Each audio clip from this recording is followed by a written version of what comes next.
Naibaba na po mula sa Mount Makulot sa Cuenca, Batangas ang bangkay na pinaniniwalaang kay Victor Aizon, ang mountaineer na nawala noong Easter Sunday. Hindi naging madali ang pagbaba sa labi dahil matarik at mabato ang daan. Narito ang unang balita update.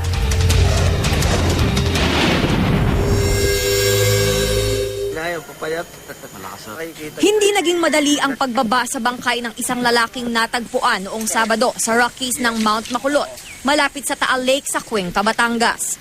Matarik at batuhang bahagi kasi ito ng bundok.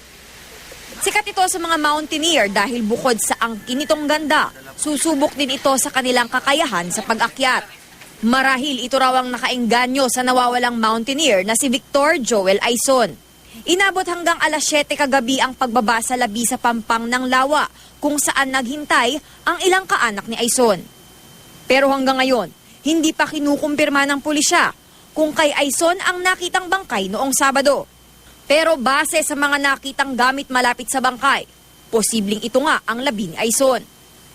Ayon sa kanyang mga kaanak, pag-aari ng nawawalang mountaineer ang nakitang pulang sapatos at relo. We have to see the body first.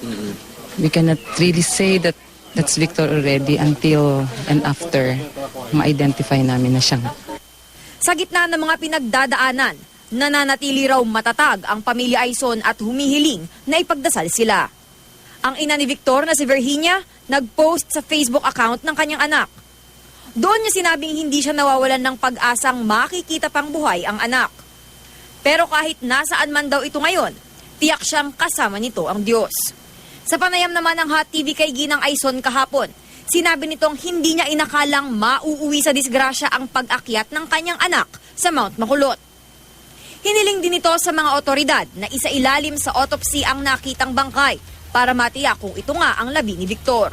Naging kampante ako para bang sabi ko, naging confident ako doon sa kakayahan ng anak ko kasi yan si Victor kasi mabait siya, matalino. Marami siya talaga mga hobbies na and one of this is yung sa photography. Alam ko namang nag-i-enjoy siya sa kanon. So, ang sinasabi ko lang pag umalis siya, ingat ka. Para sa unang balita, Athena Imperial reporting.